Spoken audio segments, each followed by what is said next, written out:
Ça doit être vraiment ce qui va créer une émulation de telle sorte qu'on puisse reproduire ces rencontres.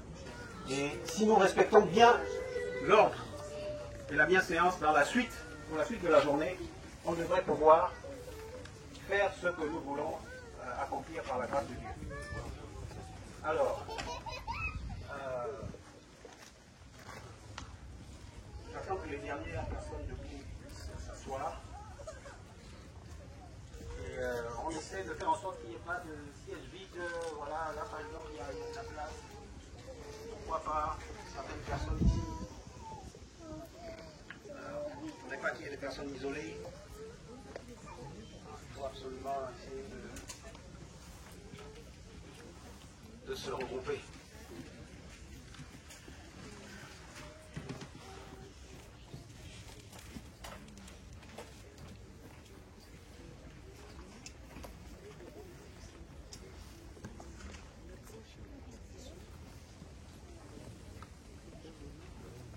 Ok, donc je compte sur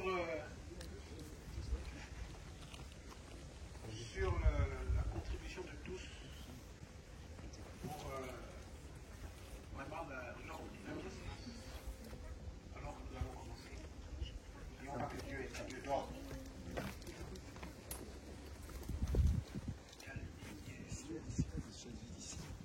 Qu'est-ce que vous avez fait? Marche sereine.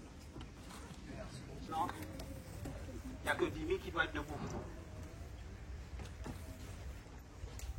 Pour les belles prises qu'il a commencé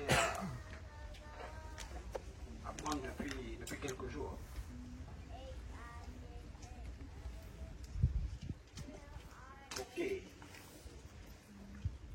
Ok, alors,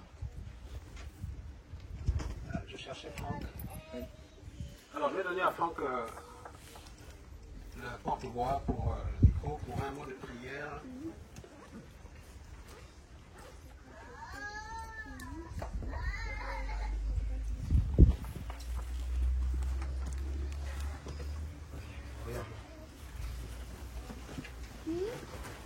Sentez-vous libre. Franck s'est mis à venir. Si vous le voulez.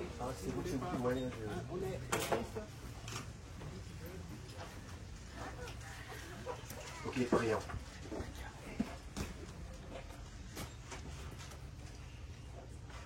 Éternel Dieu, Dieu Tout-Puissant, Dieu d'Abraham, Dieu et Père de notre Seigneur Jésus-Christ que tu as ressuscité d'entre les morts.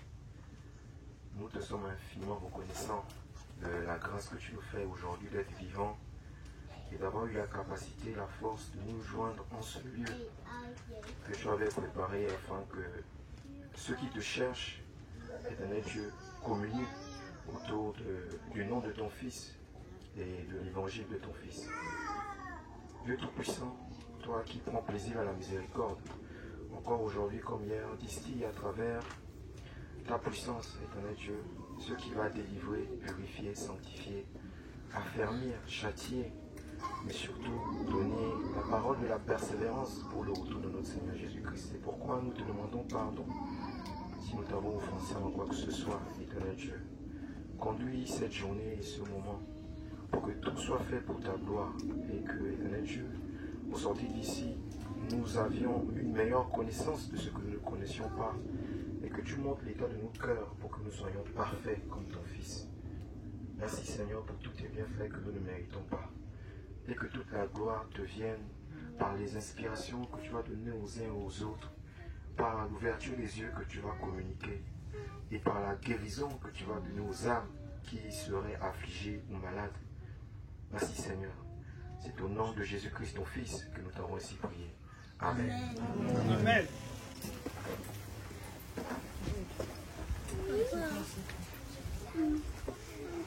Alors, gloire à Dieu, nous allons donc commencer, nous avons commencé avec une prière. Donc, il y a des frères et sœurs, des personnes qui sont là aujourd'hui qui n'étaient pas parmi nous hier, et nous rendons grâce à Dieu pour cela. Donc, ce qui est bien, c'est vrai qu'elle se présente, mais puisque nous venons de terminer avec un mot de prière, Je vais d'abord passer le micro à Georges et ensuite on reviendra sur les frères et sœurs qui nous ont rejoints aujourd'hui. Nous ne sommes pas dans un... vous avez compris que la configuration n'est pas celle d'une journée d'assemblée ou d'église de maison avec tous les principes. Là, nous sommes ici pour bien nous apprendre à nous connaître et comment vivre ensemble, comment vivre notre marche en Christ ensemble et comment manifester voilà, cet amour-là que chacun veut manifester. Il y en a qui sont loin, qui sont seuls, qui sont à Nantes, qui sont à Lyon, mais qui puissent savoir que la famille est grande, le corps de Christ est grand et que voilà, nous avons à côté, peut-être juste à côté, ou peut-être loin, des frères et des sœurs. Certains d'entre nous sommes déjà vus sur Zoom, mais nous avons cette grâce-là aujourd'hui de pouvoir voilà, passer ces moments-là ensemble. Donc je vais rapidement passer le micro à notre frère Georges pour un certain moment, selon que Dieu conduira. Voilà. Si c'est pour toute la journée, bon, les témoignages vont attendre. Mais je crois que merci Claude. Je rends grâce à Dieu pour le grand cœur de ce frère. Quel frère merveilleux qui a au début mis sur son dos avec quelques autres frères l'organisation de cette rencontre. Nous devons honorer de tels hommes et nous rendons grâce à Dieu pour de tels hommes. Merci Claude pour tout, pour l'organisation. Alors mes frères de ça, je vois qu'on est crispé là. J'aimerais qu'on se mette debout, moi je suis chaud, 24 heures sur 24 heures. J'aimerais vous communiquer un peu de ma chaleur. Nous avons chanté, on fait trop timide, on est par un deuil. C'est Jésus, le Seigneur. Il est sorti du tombeau, il est Seigneur. Le péché a fléchi, la sainteté règne, car Jésus est Seigneur. oui Jésus, Jésus-Christ est Seigneur, Amen. Il est sorti du tombeau, il est Seigneur. Le péché a fléchi, la sainteté va régner, car Jésus est Seigneur. Jésus-Christ, le Fils de Dieu, est Seigneur, Amen. Il est sorti du tombeau, il est Seigneur. Les sorciers vont partir, la délivrance s'installer, car Jésus est Seigneur. Oui, Jésus-Christ est Seigneur, Amen. Il est sorti du tombeau, il est Seigneur.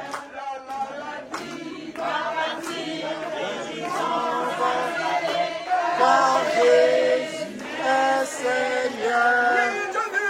Jésus-Christ est Seigneur, Amen.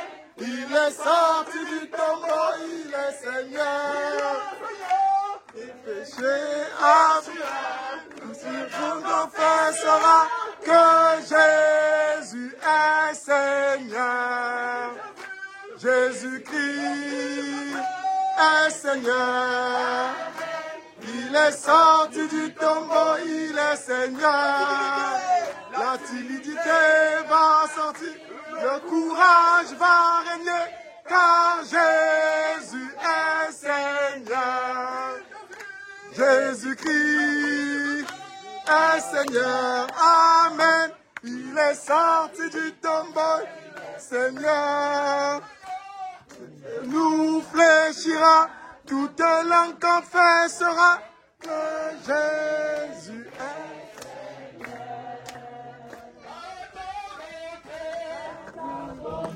Vaut mieux que la vie.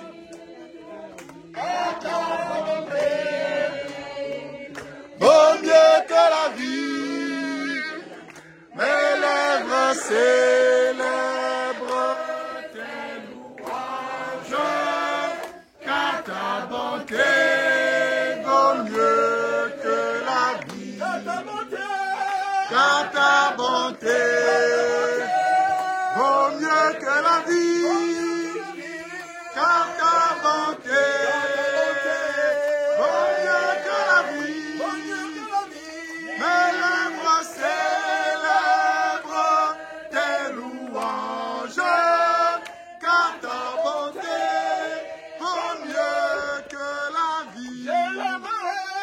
J'élèverai mes mains en ton nom, j'élèverai mes mains en ton nom, et je leur dirai toute ma vie, car ta bonté vaut mieux que la vie. Car ta bonté vaut mieux que la vie. Car ta bonté vaut mieux que la vie. Mes lèvres célèbrent tes louanges, car ta bonté vaut mieux que la vie. Bonté vaut mieux que la vie. Veux-tu briser du péché le pouvoir? La force est en Christ, la force est en Christ. Si dans ton cœur tu peux la recevoir, la force est dans le nom du Christ. Je suis fort, fort, oui plus que vainqueur par le nom de Jésus. Je suis fort, fort, oui plus que vainqueur de Jésus, mon sauveur. Veux-tu braver et la mort et l'enfer? La force est en Christ, la force est en Christ. Jésus demeurer pour toujours. La force est dans le nom du Christ. Je suis fort, fort, oui plus que vainqueur par le nom de Jésus. Je suis fort, fort, oui plus que vainqueur par le nom de Jésus, mon sauveur.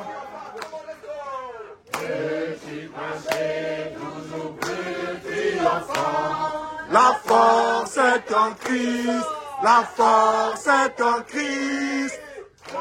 Avec Jésus demeurer pour toujours. La force est dans le nom du Christ. Alléluia.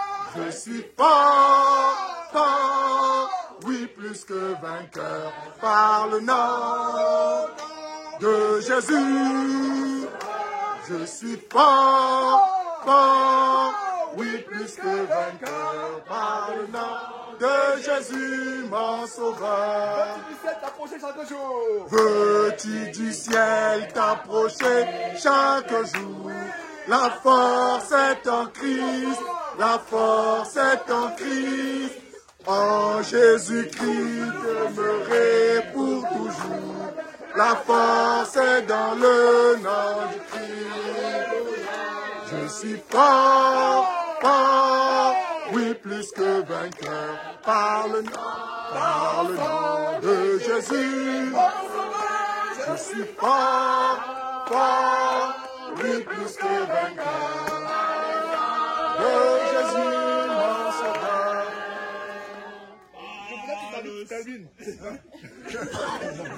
All right. Voilà. S'il vous plaît, asseyons-nous. Voilà, on peut chauffer, enlever un peu la timidité du cœur. Ce n'est pas un esprit de timidité que Dieu nous a donné. Un esprit de force. J'aimerais remercier à Dieu pour vous toutes et vous tous qui êtes ici, quel moment merveilleux nous avons passé depuis une semaine que je suis en France. Pas de repos, je ne sais même pas si j'ai dormi 2 heures par jour, mais plus je manque de sommeil, plus l'Éternel fortifie. Ah, merci Jean-François, c'est merveilleux. Merveilleux, merci. Merci. Donc, c'est vraiment une joie, c'est une grâce d'être ici.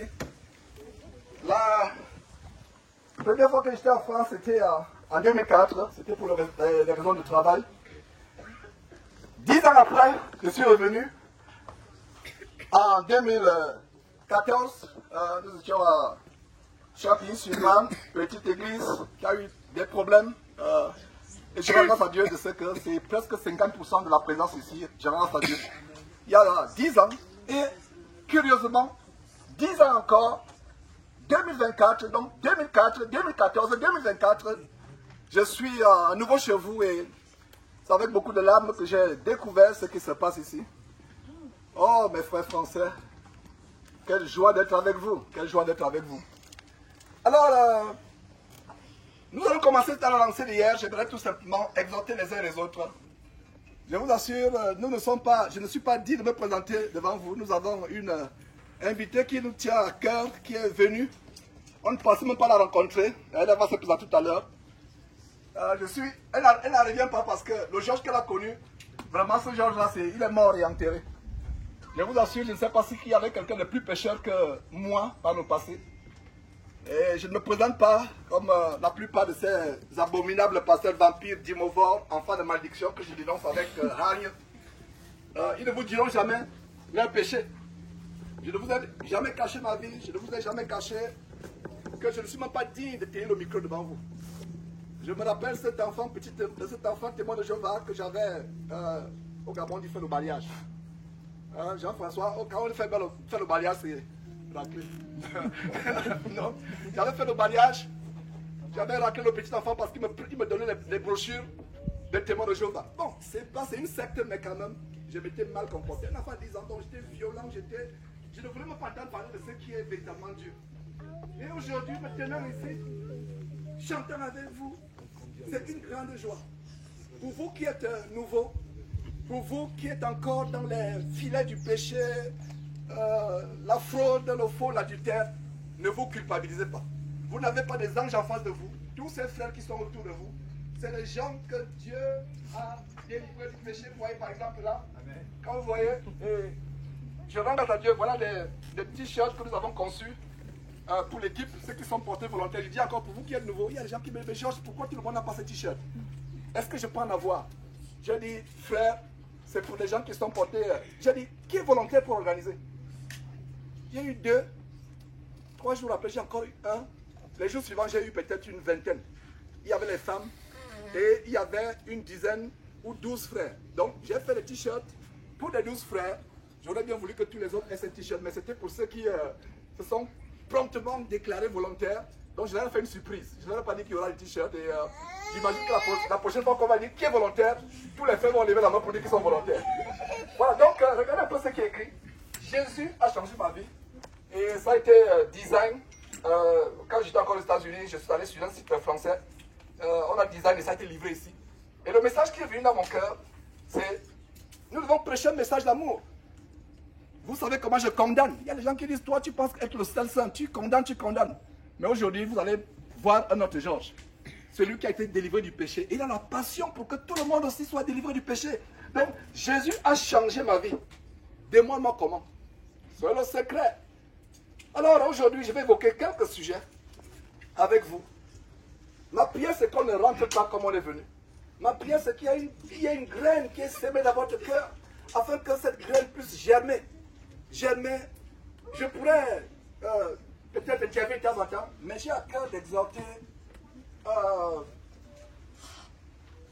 les uns et les autres. Jean-François a fait un enseignement merveilleux hier sur les signes de la fin des temps.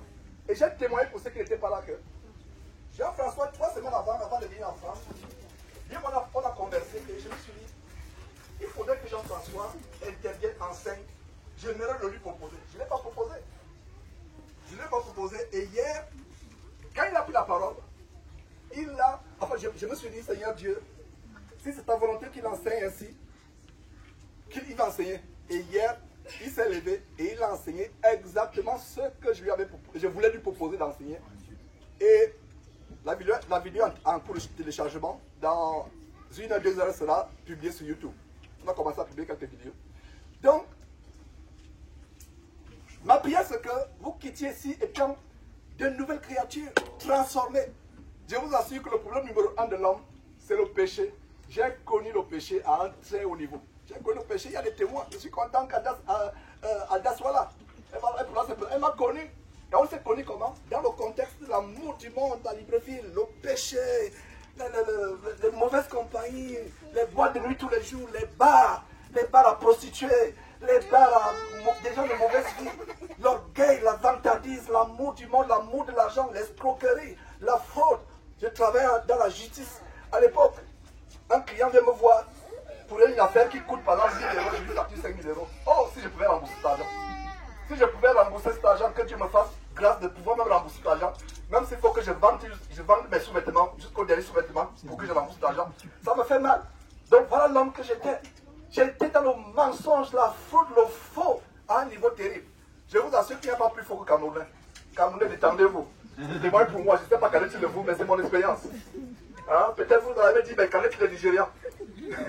Mais il n'y a pas plus faux que Camerounais. C'est pour ça qu'il dit souvent à ces faux pasteurs, à Ivan Castanou et autres, vous ne connaissez pas l'escroquerie. Si je voulais faire ce ministère pour escroquer, c'est-à-dire que Castanou fermerait, Tunasi fermerait parce que le Camerounais s'est escroqué.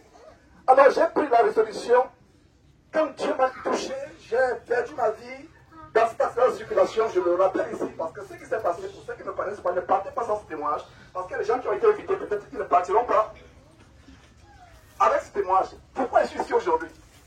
2004, je dis à mon épouse conforte, le Gabon là c'est dur, il me met de la pression pour aller à la franc-maçonnerie.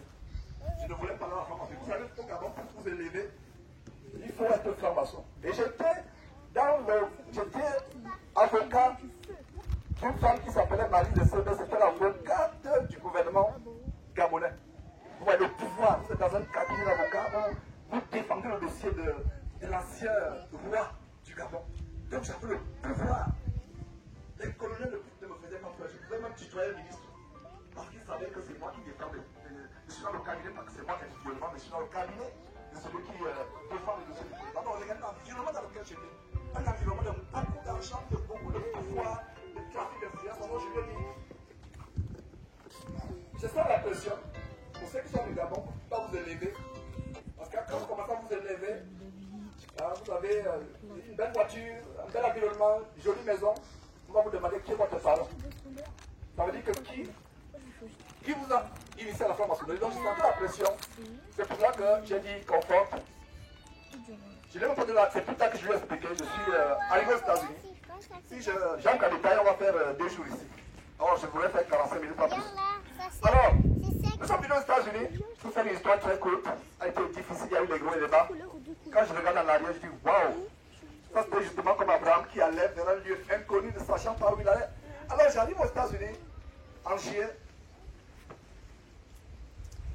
6 mois plus tard, le 21 décembre 2004, à 5 h du matin, un camion a pris ma voiture, a projeté ma voiture. Je me suis retrouvé au bord d'un ravin.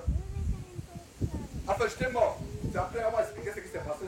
Ce que j'ai vu, je n'ai pas vu l'enfer, je n'ai pas vu le paradis. Avec tout ce qui me raconte, moi, je me l'enfer, mais là où j'étais conscient que je ne pouvais plus revenir sur terre. Là où j'étais, il y avait un fossé tellement grand entre la vie, telle que vous et moi, la vie des humains, et l'autre vie. Et en même temps, je voyais Confort à côté, en même temps, je la voyais loin. C'est ce que j'ai expérimenté durant cette mort. Je suis déclaré mort le 21 décembre au petit matin. La police est venue, l'ambulance est là, tandis qu'un embouteillage monstre. Donc, quand je suis revenu à la vie, j'étais en direction vers la morgue. Et là, imaginez-vous une ceinture de sécurité qui le mécanisme se développe. Et Dieu m'a ramené à la vie. J'ai passé, il y a tellement de détails, mais je vais survoler. Je suis mort, carrément mort. Le camion a projeté la petite voiture que j'avais. Je me suis trouvé dans un ravin. la voiture totalement bousillée. Le policier n'en revenait pas que quelqu'un peut sortir de là sans une égratignure.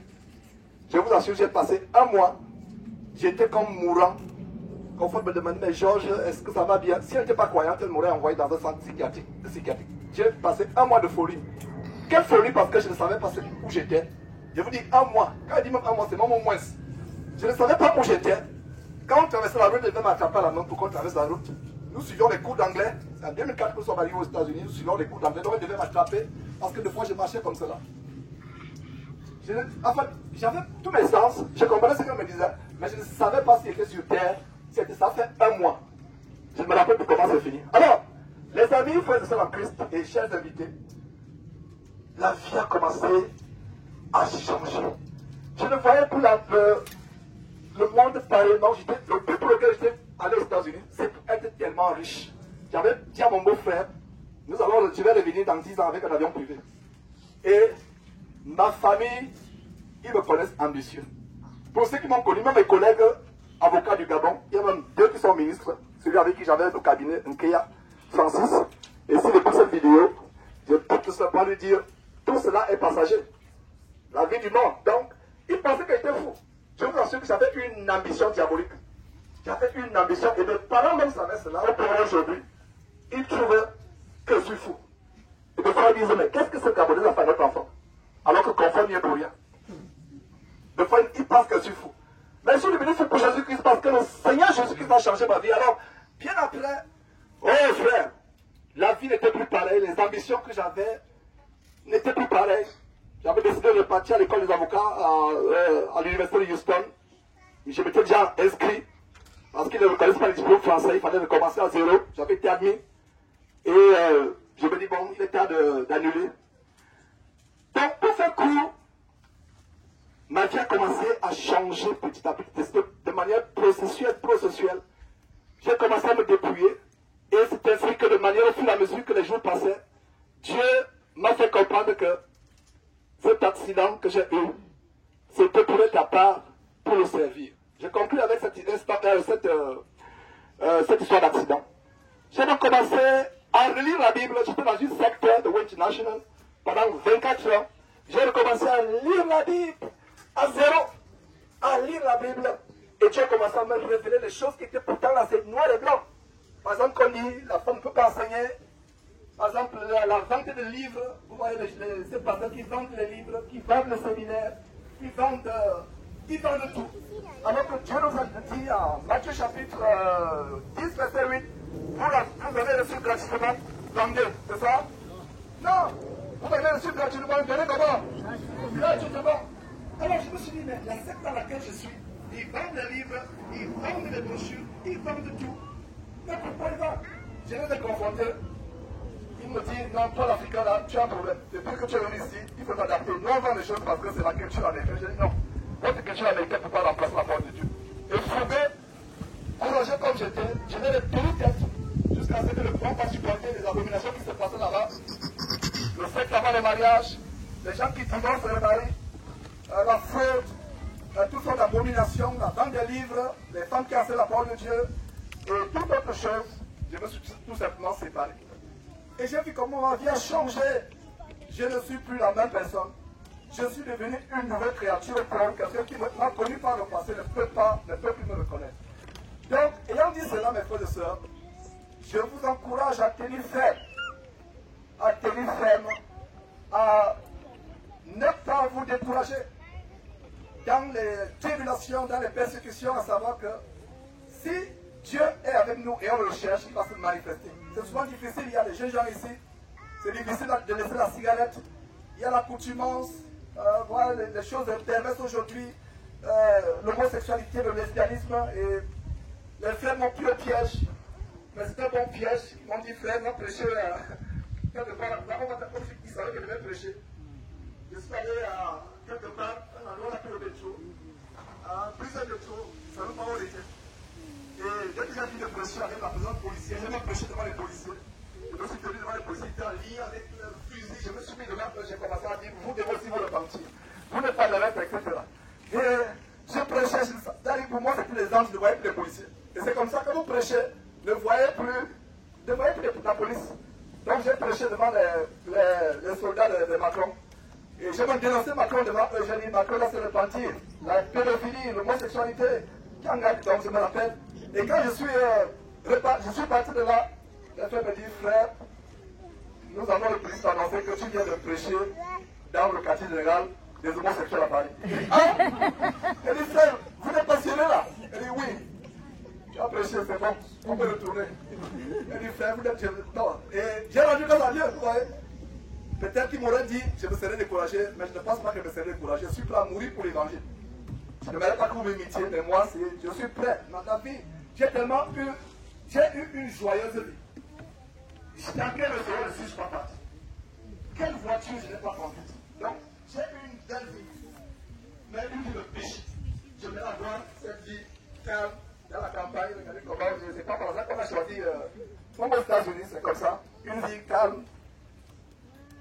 Loin des agitations de la ville, loin des atteintes de la ville, et c'est comme ça que nous élevons les enfants, loin de l'agitation. Alors, j'aimerais terminer tout simplement pour continuer, maintenant je me suis présenté, j'aimerais continuer avec une exhortation qui est adressée aux femmes. Et par là, je vais terminer selon que je suis inspiré. Chers sœurs en Christ, chers invités, nous vivons une génération caractérisé par le féminisme. C'est-à-dire que la culture courante nous montre que l'homme est l'égal de la femme. Je n'avais pas prévu enseigner. Je précise que je n'avais pas, quand je venais ici en France, je n'avais pas prévu enseigner. Qu'est-ce qui s'est passé? On est allé à un baptême et pendant que nous baptisions la femme de Jean-François qui est là avec, voilà. Vous pouvez même vous lever, c'est pas là. Aidez-vous Jean-François, s'il vous plaît. Voilà. Donc Jean-François accompagne son épouse. Voilà, merci. Veuillez vous asseoir là, juste merci beaucoup. Donc, ils sont à l'origine de ce message. Donc pendant que je l'ai battu, la vidéo sera publiée, tout en espérant que voilà le backup. La batterie est même finie, c'est la sœur de Odaya, je crois que c'est ça. Odalia, voilà qui a. Voilà. Odaya, excuse-moi, Odaya. Donc c'est elle qui a filmé. J'étais dans la rivière, j'ai commencé à voir vraiment, Dieu a commencé à mettre des paroles. Je ne savais même pas que la sœur était mariée. Je ne savais pas, elle et moi on n'a jamais. Je ne sais pas si Arabia, tu m'as déjà parlé de ton statut, je ne pense pas. Je ne savais même pas que c'était marié. J'ai même été surpris, oh, mon mari. Ah tiens, on s'est rencontrés. Alors au baptême, il y a comme un blocage. Et Dieu a donné cette parole directe dans ma bouche que, sœur, tu ne peux pas entrer dans les eaux du baptême si tu ne te repens pas de tout ce que de mal que tu as fait à ton mari, l'insoumission, les querelles. Je parlais comme cela. Waouh, je n'avais pas fini qu'elle s'est mise à genoux devant son mari. Je n'avais pas fini qu'elle s'est mise à genoux devant son mari en train de dire, oh chérie, pardonne-moi. Voilà ce que c'est. Elle pleurait, elle était à genoux. Je voyais Jean-François gêné, qui voulait la relever. Et elle dit, mais comment ça, Jean-François veut relever sa femme? Enfin, Jean-François a piqué la parole de Dieu parce que la Bible dit, ne vous prosternez pas devant quelqu'un. Vous vous rappelez quand Jean s'est prosterné devant l'ange, Apocalypse, qu'est-ce que l'ange a fait? Relève-toi. Donc il voulait relever sa femme, mais la femme était là. Ses pieds sur ses têtes sur les pieds de son mari, elle a commencé à pleurer, pardonne-moi. Dieu m'a révélé cela. Tandis que ça ne me faisait pas, je ne pouvais pas la baptiser. Ça a été filmé et plaise à Dieu, on m'a posté cela. C'était émouvant. Et c'est cela qui me donne ce message. Je vais vous parler, sœur, parce que votre ticket pour l'enfer, c'est le féminisme qui a envahi le monde aujourd'hui. Et même dans les églises, vous voyez les femmes pasteurs, pasteuresses, pastrices. Et ces femmes ont l'esprit de lesbianisme. Le féminisme, la femme n'est pas un esclave, et vous aussi les frères, si vous traitez votre femme comme un esclave ou une esclave, vous aurez des comptes à rendre à Dieu. Mais je vais vous parler, sœur, parce que vous êtes nombreux ici. Et la plus grande délivrance que vous allez avoir ici, c'est la délivrance par rapport à une soumission au mari. Vous êtes nombreuses, et c'est pour ça que je vais parler, et plus tard encore, toujours inspiré par Dieu, quand vous avez quitté, nous sommes restés avec la sœur Maximine, je ne sais pas, quelque part. Et j'ai eu la même révélation, voilà. On lui a parlé, et elle s'est mise à pleurer quand au fur et à mesure que Dieu sortait les paroles de ma bouche par rapport à son mari. Donc en une journée, on a eu 2 cas de révélation par rapport au problème de soumission. Et je me suis rendu compte que c'est général. Ce message n'était pas au programme. Donc, seul en Christ, je vais vraiment parler comme quelqu'un qui a reçu la grâce de Dieu, un homme infâme, un homme mauvais, pécheur, qui a reçu la grâce de Dieu pour vous encourager. Il y a des sœurs ici qui ont commencé à se dépouiller, qui ne mettent plus les vêtements mondains, c'est bien, mais le plus grand dépouillement, c'est le dépouillement dans le cœur. Le plus grand dépouillement, c'est le dépouillement dans le cœur. Je préfère encore, je disais au frère hier, je préfère une femme qui met encore ses jeans Destroyer, qui met encore ses habits de Rihanna, qui met encore ses habits de Beyoncé. Je préfère cette femme. Elle met ses habits, mais il y a la pureté dans son cœur, qu'à une femme qui met les longues robes, qui se voit la tête, mais il y a la masculinité dans son cœur, il y a le manque d'autorité dans son cœur. Le message d'aujourd'hui, c'est ne commencez pas à vous dépouiller à l'extérieur alors que votre intérieur est impur. Il y a des femmes qui ont des longues robes, des longues jupes, c'est bien. Elles sont voilées. Et d'ailleurs, vous n'avez pas vous voiler 24 heures sur 24 heures, sauf si vous priez 24 heures sur 24 heures. Le voile, c'est uniquement quand vous priez. Beaucoup de gens ne savent pas cela. Mais il y a des femmes qui sont dépouillées, qui sont physiquement dépouillées, mais il y a encore dans le cœur cette souillure. Je vous assure que c'est en Christ. Quel est le problème numéro 1 qui amènera les sœurs à l'enfer? L'insoumission au mari. Il y a des jeunes filles ici, je suis content que vous appreniez cela étant petite. Il y a des sœurs qui me disent, oh ma maman ne m'a pas appris ces choses. J'aurais bien voulu que ma maman m'apprenne comment être soumis à un homme. Et si vous avez un mari non croyant, considérez qu'il est votre chef. Quelqu'un peut nous lire 1 Corinthiens chapitre 11 verset 3. À haute voix. Quelqu'un peut nous lire à haute voix 1 Corinthiens chapitre 11. Voilà. À haute voix. 1 Corinthiens chapitre 11. 1 Corinthiens chapitre 11. Ouais. Voilà. C'est bon, c'est bon. Tu vas. Ok. Ok, je lis 1 Corinthiens 11, verset 3.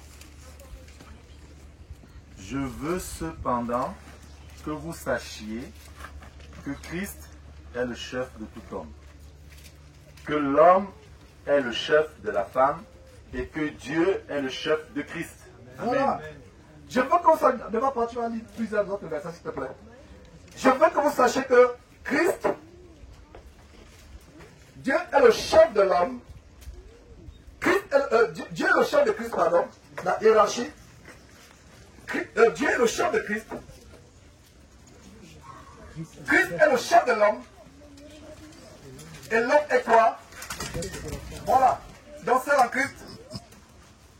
J'ai une mauvaise nouvelle pour toi. Si tu appelais ton mari bébé, tu as le bébé dans la maison. Pour t'en prendre soin, ton mari n'est pas un bébé. Oh bébé. On va voir comment une femme qui craint Dieu appelait son mari. Et quand j'ai appris ça, les sœurs étaient choquées. On va voir ça tout à l'heure. Bébé, oh mon bébé, bébé. Non. Tu as des bébés à la maison. Si tu n'en as pas encore, ils vont venir, tu t'en occuperas. Tu auras trop de bébés, ton mari n'est pas ton bébé.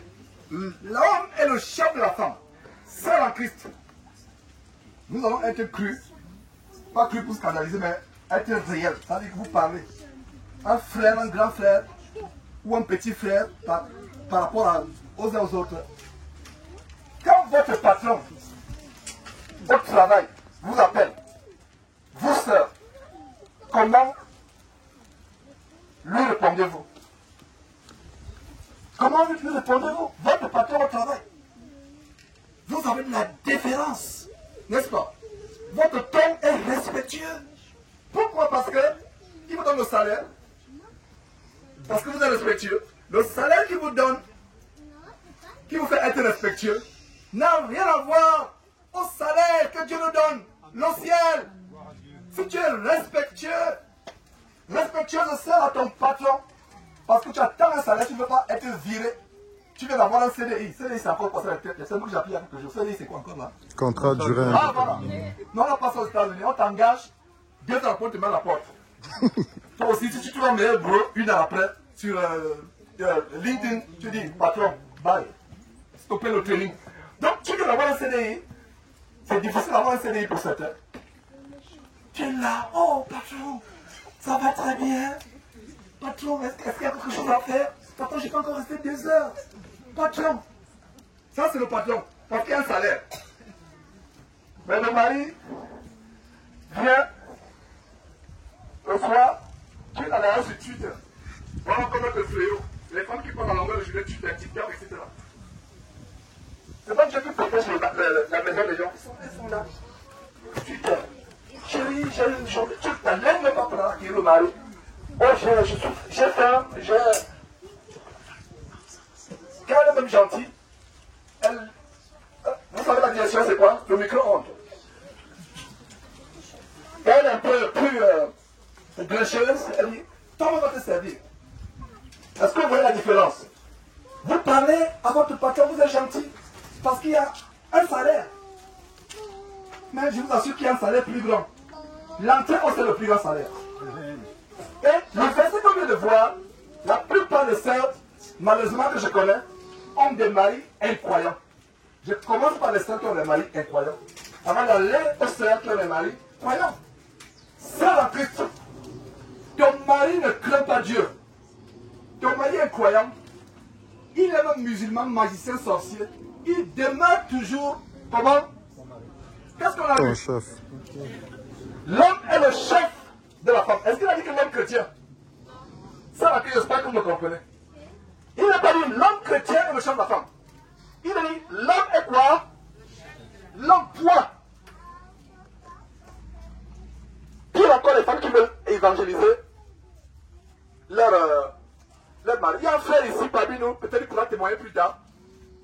Quand sa femme lui prêchait la parole, ses oreilles bourdonnaient, il se bouchaient. Il était irrité. Il a dit, frère, tu avais raison de t'irriter. Parce que Dieu interdit à la femme d'enseigner la parole de Dieu. Tu avais raison. Et puis, quand il est converti aujourd'hui, la femme s'est rendue compte de son erreur. Et il n'est pas seul. J'ai le témoignage de notre homme qui était incroyant. Chaque fois que la femme prêchait la parole de Dieu. Parce qu'en fait, on va voir comment la femme peut transformer son mari. Ce n'est pas prêcher la parole de Dieu. Ce n'est pas ton comportement. Donc, il y a une manière de parler. Je vous assure, mes frères et sœurs, que la porte de l'enfer, il y a des sœurs qui ont laissé tomber l'amour du monde, le décapage de la peau, le bling-bling, le BBL. Il y a un faux pasteur congolais qui m'a fait connaître ce que c'est le BBL. Je fais de la petite dans la parenthèse. Si vous êtes bien abonné sur Jésus TV, vous savez de quoi je parle. Ça fait même en Turquie. Je ne savais pas que la Turquie était une nouvelle destination pour les gens qui font des choses terribles. Nous-mêmes, pas le passé.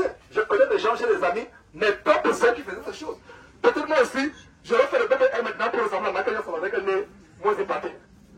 Mais je l'ai entendu, je sais que j'étais délivré de ces choses. Alors, mes sœurs, le péché numéro 1 qui vous concerne, c'est l'insoumission au mari. C'est l'insoumission au mari. J'aimerais qu'en partant de ce séminaire, même avant même ce séminaire, après le séminaire, vous appelez votre mari. Si vous êtes touché par ce qu'elle dit, et ma prière c'est que vous soyez touché par ce qu'elle dit, vous appelez votre mari comme la seule affaire. Cher époux, il s'est vraiment surpris que vous n'appelez plus bébé. Il m'a dit, qu'est-ce qui se passe? Ce séminaire était vraiment sérieux. Cher époux, je t'en supplie, j'aimerais te parler. J'aimerais me repentir. Tu ne peux pas aller prier Dieu si tu ne demandes pas pardon à ton chef. Tu dois traverser le chef. Relisons ce verset. Frère, lisez encore ce verset. Il faut que vous compreniez. Vous ne pouvez pas aller à Dieu si vous traversez votre mari.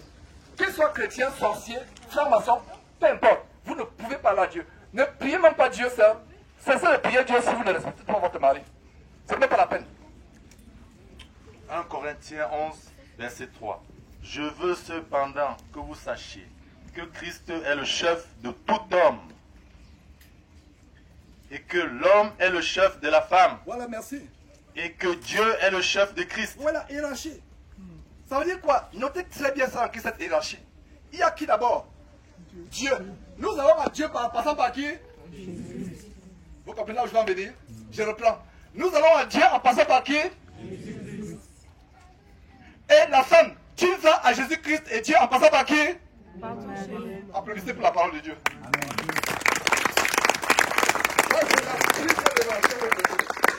Ça, c'est la plus grande révélation, sœur. Rien que là, je peux m'arrêter, j'ai terminé. C'est une grande révélation. Je reprends. Nous allons à Dieu par qui? Par Jésus-Christ. Sœur en Christ. Tu vas à Jésus-Christ, à Dieu par qui? Ton époux. Arrange cette porte. Dieu vous accorde la délivrance. Je n'avais pas prévu. Je suis fatigué de prêcher. Je suis venu me reposer, observer la nature. C'est ce que je suis venu faire. Et je suis rassasié de la belle nature française. Je suis content d'avoir dénoncé Macron et autres parce qu'ils veulent détruire ce beau pays. Et il faut que frère, vous leviez pour prêcher la vérité. Ce n'est pas Marine Le Pen, c'est Marine voilà. Ce n'est pas Macron qui va sauver le pays. C'est Jésus qui va sauver le pays. Il n'y a que lui, les bonnes mœurs, les valeurs. Alors, je reprends cette révélation. L'homme est le chef de la femme. Ça veut dire que Dieu est le chef de Christ. Ça veut dire que tu vas à Dieu par qui? Je reprends, nous tous on va à Dieu par qui? Jésus-Christ. Maintenant, vous les femmes, nous les hommes, nous allons à Dieu par qui? Jésus-Christ. Maintenant, la femme va à Dieu en passant par qui? Son mari. Voilà. Sœur, oubliez tout ce qu'il a dit. N'oubliez pas ce qu'il vient de dire. Et je vous dis une chose à partir d'aujourd'hui. Quand vous voyez votre mari, qu'il soit incroyant, ivrogne, prostitué, peu importe, et même homosexuel, je suis désolé. Et même, il y a les maris homosexuels, c'est-à-dire qu'ils sont... Il y a les maris. Je suis en contact avec beaucoup de sœurs qui vivent des choses difficiles. Avec celui-là, il va avec des hommes. Pire encore avec des enfants. Vous avez suivi comment j'ai confronté une sœur en Christ qui n'a pas voulu dénoncer son mari au Canada parce qu'elle ne veut pas perdre son mariage. Ça m'a fendu le cœur. J'ai dit, tu ne veux pas perdre ton mariage et tu préfères que le mari fasse des choses bizarres. Bon, bref. Vous voyez, peu importe ce que c'est ton mari. Il faut que je vous prenne des exemples extrêmes pour que vous compreniez. Tu ne peux pas traverser ton mari et aller directement à Jésus-Christ. Donc, à partir d'aujourd'hui, en tout temps séminaire, réglez votre comportement avec votre mari. Comment vous lui parlez? Quelle attitude? Il ne s'agit pas de craindre votre mari comme s'il était un monstre. Et je vais aussi parler un tout petit peu des frères. Parce qu'il y a un frère qui est venu au Canada. Nous les avons reçus avec sa femme. Confortablement, nous les avons reçus. Ils ont passé, je crois, 1 ou 2 semaines. Je ne sais pas exactement. La femme était autoritaire. On était scandalisés, les frères et sœurs de Houston et nous, on était scandalisés. Va changer la couche au bébé. Fais ceci, fais cela. Il était comme un valet. Un Canadien, originairement du Canada. Elle était migrée depuis le Burkina Faso. Merveilleuse sœur. Cette sœur est une sœur, mais quand vous la voyez, vous allez dire que elle est déjà sur la voie du ciel. Merveilleuse. Elle est douce avec d'autres personnes. Mais nous avons constaté, il a fallu, c'est pour ça qu'on ne se connaît pas. Moi, je ne suis pas de qui voit l'apparence. Dieu me fait grâce de voir ce que les autres ne voient pas. Parce que là, on est là, bien voilé. Déjà, avant la maison, dès qu'on est dans la voiture, le naturel est venu. Mais la clim, tu ne vois pas qu'il fait chaud aussi. Dis-moi déjà. Hein? Je vous assure que, je vais vous dire une chose. Une femme qui est à côté de son mari qui conduit et qui reste tranquille tout le voyage, la femme est déjà sur la voie du ciel. La femme est sur la voie du ciel. Je ne vous dis pas de lever les mains, mais quelle est la femme qui conduit silence? C'est-à-dire que le mari, et si vous êtes comme moi, oh là là, je vous assure que je vais vous faire pécher 1 milliard de fois. Donc si vous avez une femme qui reste tranquille, parce que des fois, tu vas là-bas, tu vas à gauche, tu marques comme le stop si tu es pressé, la femme qui craint Dieu doit rester tranquille et prier Dieu que Dieu prenne le contrôle du volant. Dans le cœur, dit Seigneur, mon mari, je ne sais pas quel problème il a. S'il te plaît, prends le contrôle du volant. Voilà. Mais je t'avais pourtant dit à la gauche, je t'avais dit à la droite. Non, Il y a une manière de parler au mari. Il y a une manière de parler au mari avec beaucoup de douceur. Donc il y a du travail à faire, la repentance. Prenez le téléphone pour ce soir arrivé, demandez pardon à votre mari et prenez la résolution de vous comporter comme on va dire tout à l'heure. Donc je reviens avec le Canada pour être logique dans les idées. Le couple est venu, c'est un couple qu'on connaissait, un merveilleux couple. La sœur, une merveilleuse sœur qui s'est dépouillée extérieurement, mais elle avait ce problème-là. On était choqués. Il faut changer la couche à l'enfant. Elle dit même balance l'enfant avec la souillure, l'enfant s'est souillé. Elle balance. On était choqués. Fais ceci. Après, une semaine, elle était naturelle à la maison et elle faisait des choses qui nous scandalisaient. Elle grondait carrément son mari. Ah. J'ai pris un frère, je crois qu'il me rappelle bien, Sostel, où j'étais seul. Je crois que j'étais avec des frères, on a fait asseoir, on a dit sœur, nous devons parler sur la vérité. Nous avons passé le temps ici. Voilà ce que nous avons observé. Ta manière de parler à ton mari est quelque chose d'abominable. C'est le mot que j'avais utilisé, abominable. Je vais vous choquer. Une femme qui manque de respect à son mari, vous savez comment Dieu la voit? Dieu la voit comme un homme qui va avec un homme, une femme qui va avec une femme. C'est à ce point-là. Et Dieu me l'a révélé. C'est tellement grave. Ayez peur même d'ouvrir la bouche devant votre mari. Pire encore, le mari est à ABC, vous avez dépassé les lettres qui sont après Z. Au cas où elles existeraient. Vous trouvez même de nouvelles lettres. Ouais, restez tranquille. Cher époux, avez-vous, as-tu terminé? Est-ce que je peux prendre la parole? Laisse-le parler. Laisse-le s'enflammer. Pire encore, il y a les hommes qui battent leurs femmes. Il y a des hommes qui battent leurs femmes, pire. Et frère, si tu tapes ta femme, et tu es présent ici, tu es sur la route de l'enfer. Je vais donner quelques conseils aux frères. Comment vous comporter avec les femmes. Comporter. Avant de te convertir, au Gabon, Confort n'avait pas de parole. Je témoigne, elle n'avait pas de parole. Je l'ai épousée, elle était très jeune. On a les cas de 12 ans, je l'ai rencontrée, elle avait 22 ou 23 ans. Donc pour moi, c'était un enfant. J'étais quelqu'un qui a connu le pouvoir étant jeune. J'ai travaillé avec les grands. Donc quand Confort voulait me dire quelque chose, elle dit, mon enfant, tu n'as rien à me dire. Voilà comment je témoigne. C'est pas un saint qui est devant vous. Enfin, un saint, c'est pas quelqu'un, je vais corriger, c'est quelqu'un que Dieu a sanctifié. Mais je n'étais pas celui que je l'avais. Donc je ne viens pas pour jouer les saints. Oh non, je parlais mal à Confort. Je ne voulais pas son avis. Je pensais que je connaissais. Mais je me suis rendu compte que ses avis, et il m'a dit, je vais revenir sur les frères. J'ai constaté qu'à 95%, Confort avait toujours raison. Malgré sa voix tous locale. J'étais orgueilleux. Et ça, c'est avant l'accident dont je vous ai parlé. Pour moi, en fait, je devais la former. À tout, à la vie, à l'école. Elle ne parlait pas. Waouh! Je sors de loin. Dieu m'a changé. À supposer que maintenant, vous prêchez la parole, mais à la maison, je gronde Confort. Je lui manque de respect. Ça veut dire que ce que je vous enseigne, je suis le plus grand hypocrite qui soit. Oui, nous devons tout faire pour être transformés par la parole. Alors, qu'est-ce qui s'est passé? Le danger aussi, c'est cela. C'est le suivant. Nous avons parlé à la sœur. Et sœur du Canada, je te salue au nom de Jésus-Christ. Tu vas un peu sourire en écoutant ce témoignage. Et puis tes larmes soient essuyées au nom de Jésus-Christ. Vous allez voir le danger. Nous lui avons parlé. Elle s'est mise à pleurer. Elle a fait exactement comme Arambia. On était réunis là à Houston. On était au living room. C'est qui aux États-Unis, le salon. Et elle a commencé à pleurer. Vraiment, je ne me rends pas compte. Et son enfance, comment elle a été élevée, comment elle a grandi. Elle a commencé à confesser. Elle s'est vraiment, je ne sais pas si c'était postérieur, mais elle avait le cœur brisé. Elle a demandé pardon à son mari. Elle a pleuré. Il fallait que les autres voient comment. Je ne réalisais même pas à quel point que je me comportais. Elle s'est repentie. Elle a demandé pardon. Le mari ne blanchait pas. Dès qu'elle dit que tu te tais, le mari se tait. J'ai dit, le mari est ton chef. L'erreur que j'ai commise est la suivante. Je n'ai pas aussi instruit le mari.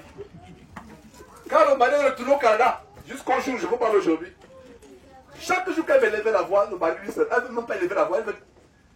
Donc, il est devenu dictateur. Je pense que le monde doit avoir une conversation vraiment. Jusqu'aujourd'hui. Moi, monsieur, Georges a dit que tu as fait tes dons. Voilà. Comme si c'est moi, Georges, maintenant qui est son Seigneur. Faites-vous donner la parole de Dieu. Je ne suis pas votre Seigneur. Ce n'est pas Georges, c'est la Bible. Donc, sœur en Christ. Ta femme, je vais dire frère en Christ. Ta femme avant d'être ta femme est qui? Une fille de Dieu et une sœur en Christ. Si vous regardez, parce qu'il y a une chose, c'est pour la confort de bois. Bon, moi, confort, quand je suis à la maison, comment ça? Je l'appelle ma soeur. Oh, ma soeur, comment tu vas? Elle aussi, elle dit, oh, mon frère, ça va bien. Et ça nous rappelle que, avant d'être mon épouse, elle est d'abord quoi? Oui, la fille de Dieu, la fille de Dieu 1 et la sœur en Christ. Regardez une fille, je vais revenir sur ce que je voulais dire. Il y a une sœur qui avait été frustrée. Une sœur de Houston. Je ne donne pas son nom. Son mari est l'homme le plus doux avec les sœurs en Christ. Donc, ils venaient à la communion et sa femme ne savait pas que son mari pouvait être doux. La manière par laquelle le mari parle avec les autres sœurs, la femme dit, mais je n'ai pas ça à la maison. Qu'est-ce qui se passe? Vous savez pourquoi le mari parlait avec douceur et respect aux autres sœurs en Christ? Vous savez pourquoi? Vous venez de dire la réponse. Parce qu'il est considéré comme quoi? Les sœurs en Christ. Il y a la différence. Il dit, oh ma soeur, tu vas bien? Oh ma soeur. Mais il n'avait jamais dit à sa femme, oh, ma femme, tu vas bien? Comme nous sommes dans le même pays, le Gabon, dans le même pays, c'était, regarde-moi la maboule là. Elle a encore laissé tomber, je ne sais pas quoi. Pour ceux qui sont au Gabon, maboule, comment on dit maboule en français? Qui peut me traduire ça? Toto. Voilà. Hein? En français, c'est quoi? Regarde, comme c'est une femme, mais c'est aussi Toto pour les femmes. Idiote. Voilà, regarde une femme bête. L'idiote. Hein? À l'église, tu dis les autres femmes, oh ça, ça va bien, tu as bien dormi. Mais dès que tu es dans la voiture avec ta femme, mets la clim, regarde-moi l'idiote là. Pourquoi? Parce que tu ne la considères pas comme une femme, une femme en Christ. S'il vous plaît, j'ai terminé. On a beaucoup de choses à faire aujourd'hui. Par la grâce de Dieu. Sœur, je vous en supplie. Renouvelez votre intelligence. Renouvelez votre intelligence. Terminons avec 1 Pierre chapitre 3. Vous allez choquer de ce qu'on va découvrir. 1 Pierre chapitre 3. Oui, on va commencer depuis le début, en effet, à partir du verset 1. 1 Pierre chapitre 3, à partir du verset 1. Femmes, soyez de même soumises à vos maris, afin que, si quelques-uns n'obéissent point à la parole, qu'ils soient gagnés sans parole par la conduite de leurs femmes. Voilà, alors donc on va décortiquer, Femmes, soyez soumises comment? Soyez soumises à vos maris. Attention, attention. Ton mari dit va te prostituer. Ça c'est contre la parole de Dieu, n'est-ce pas? Ton mari va voler, va faire la fraude. Et surtout ici en France, il y a un phénomène. Si tu as eu les papiers par la fraude, je pense qu'il faut te repentir et voir comment tu peux corriger cela. J'ai appris qu'il y a beaucoup de fraudes et c'est le cas aux États-Unis. Les gens qui ont eu les papiers, que ce soit peu importe le pays d'immigration, si vous avez eu les papiers par la fraude, mettez les choses en règle. Mettez les choses en règle. Alors, femmes, soyez de même soumises à vos maris. Afin que si quelques-uns n'obéissent pas à la parole, ils soient gagnés comment?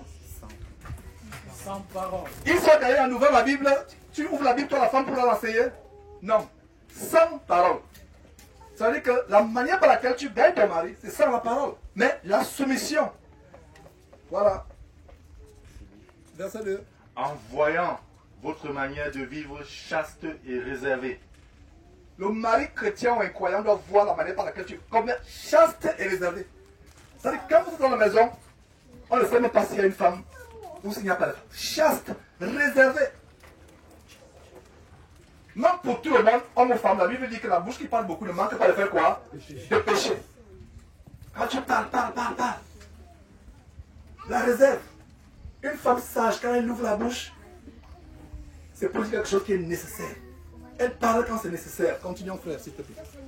Verset 3. Ayez non cette parure extérieure qui consiste dans les cheveux tressés, les ornements d'or ou les habits qu'on revêt, mais la parure intérieure est cachée dans le cœur. La pureté incorruptible d'un esprit doux et paisible qui est d'un grand prix devant Dieu. Voilà. C'est ce qu'ils ont au début. La pureté extérieure, c'est bien. Mais ça doit commencer par la pureté comment? Intérieure. La douceur avec laquelle tu parles à ton mari, le respect. Et encore là, frère, il ne s'agit pas de traiter la femme comme une esclave. Je vous assure qu'une femme qui respecte son mari, qui est soumise à son mari, allez lire Proverbe chapitre 31, son mari l'élève. Elle devient, je vous assure que les soumissions de la femme au mari, les soumissions de la femme au mari, c'est une abomination aux yeux de Dieu. Et la soumission de la femme au mari amène la femme à être élevée, non seulement aux yeux de Dieu, mais aux yeux de son mari. La soumission est une bonne chose. Et terminons pour voir l'exemple avec Sarah. Verset 5. Ainsi se paraient autrefois les saintes femmes qui espéraient en Dieu, soumises à leur mari. Verset 6. Comme Sarah qui obéissait à Abraham et l'appelait son Seigneur. Voilà. Sarah qu'est-ce qui est Abraham? Nous connaissons tout ce qui est Abraham. Abraham, c'est notre père dans la foi. Abraham, c'est notre père dans la foi. Abraham, c'est le père de deux grands groupes. Deux grands peuples dans le monde. Les Juifs par Isaac et les Arabes par Ismaël. Nous sommes les fils d'adoption par Jésus-Christ qui est issu de qui? Isaac. Dieu avait dit à Abraham, toutes les nations seront bénies en ton nom. Quelles sont les deux nations, les deux peuples les plus puissants de la terre? Les Juifs et les Arabes. Moi, aux États-Unis, les banques, la politique, l'administration, le droit, ce sont les Juifs. Je pense que c'est aussi le cas en France et partout à travers le monde. Donc la promesse d'Abraham s'est accomplie. Dieu a dit à Abraham, toutes les nations de la terre seront bénies. Les Juifs et les Arabes sont bénis physiquement. Mais nous sommes bénis comment? Spirituellement, en Christ Jésus. Donc nous sommes de la race d'Abraham par Isaac. Donc regardez comme notre maman a tous se comporté. Comment se comportait notre maman Sarah? Je relis le verset 6. Comme Sarah qui obéissait à Abraham et l'appelait son Seigneur, c'est d'elle que vous êtes devenues les filles en faisant ce qui est bien sans vous laisser troubler par aucune crainte. Voilà. C'est d'elle, l'appelait comment? Seigneur. Donc j'avais déjà eu ça une fois, du point dans un enseignement. Sœur, tu devrais appeler ton mari Seigneur. Elle m'a regardé. Mais frère, tu n'es pas en train de blasphémer là? On a lu ce verset. Ah, mais je n'avais jamais lu ce verset. Mais comment se fait-il que je n'ai pas lu ce verset? Je suis en train de changer un peu de camp pour montrer que je suis en France. Mais comment je n'ai pas lu ce verset? Mais dis donc, ce verset. Mais il est profond ce verset. Il dit, ah oui, il est profond. Il dit, ah oui, il est profond. Mais Georges, vraiment, je dois me repentir. Il dit, ça, tu vas te repentir. Tu vas te repentir. Et elle a commencé à appeler son mari comment? Seigneur. Et elle le pensait, elle te dit, oh mon Seigneur. Et quand tu dis mon Seigneur, tu ne peux pas dire mon Seigneur et insulter 2 secondes après. Et une chose, je vais terminer par là, je n'en ai plus beaucoup, j'en ai plus pour plusieurs minutes. Voyez votre mari comme étant le Seigneur Jésus-Christ, présent dans la maison. Qu'il soit sorcier, converti ou inconverti. Voyez votre mari comme étant le Seigneur Jésus-Christ. Voyez. Et il y a aussi, en dehors du féminisme, un esprit de masculinité, de lesbianisme. Et qui se manifeste de plus en plus dans les femmes pastrices, pastorales, vous voyez, les femmes qui enseignent la parole de Dieu, qui prêchent la parole de Dieu. Et je vais dénoncer ça de plus en plus. Dès que nous arrivons au Texas, il y a une église en France, ICC. Ils sont en train d'introduire petit à petit le lesbianisme ou l'homosexualité. La femme qui prend autorité devant son mari, qui n'est pas soumise, sans le savoir, elle a un esprit de lesbianisme, ça s'en rend compte. Elle a un esprit d'autorité, ça s'en rend compte. C'est la même chose pour les femmes qui prêchent. Et c'est un démon auquel nous avons été confrontés. Il y a des femmes du corps desquelles ces démons de masculinité sont manifestés et sont sortis, les démons de lesbianisme. Et il y a des femmes qui m'ont dit, Georges, on pourrait donner, tu as raison. Il y a d'autres qui ont eu des tentations avec d'autres femmes. Et c'est lié, l'autorité. C'est lié. Puisse Dieu délivrer le peuple de Dieu pour délivrer femmes de l'esprit de masculinité. Satan est en train de pervertir les choses. Les hommes sont en train de devenir efféminés. Les femmes, oh là là, c'est même encore plus grave. Parce que toutes les femmes sont masculinisées aujourd'hui. À cause de quoi? Liberté, égalité, fraternité. C'est la franc-maçonnerie. La fête internationale de la femme, ou je ne sais pas quoi. C'est la franc-maçonnerie. Ma prière, c'est que, au sortir d'ici, vous vous repentiez. Et que ces paroles, ces quelques paroles soient mises en pratique. Et que vous soyez sur la route qui mène au ciel. J'allais terminer. Que Dieu soit loué. La gloire, l'honneur, pas à moi qui ai donné ces enseignements.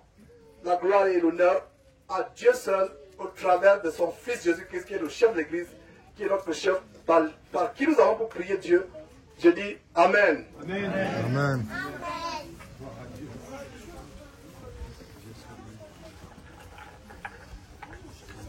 Amen. Nous rendons grâce à Dieu pour cette exhortation. Ce n'est pas par hasard. Nous savons que nous ne marchons pas. Notre marche n'est pas aléatoire. Il n'y a pas de hasard quand on vit en Christ.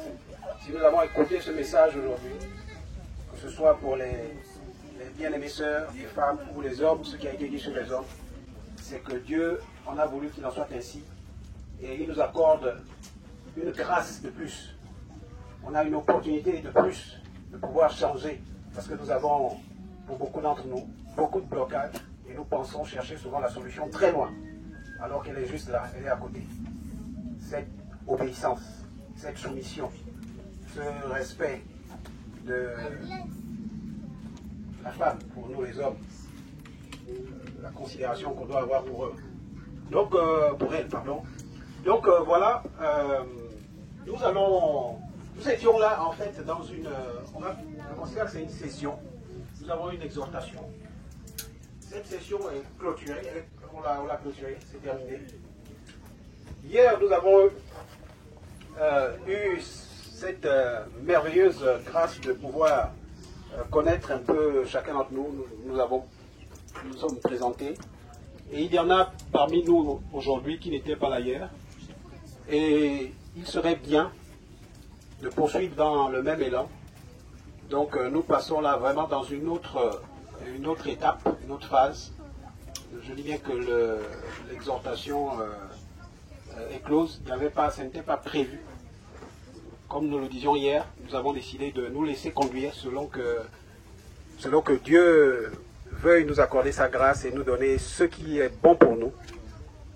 Donc nous allons poursuivre. Je vais commencer par le fond, là-bas, pour permettre à ceux qui sont arrivés aujourd'hui de se faire connaître des autres.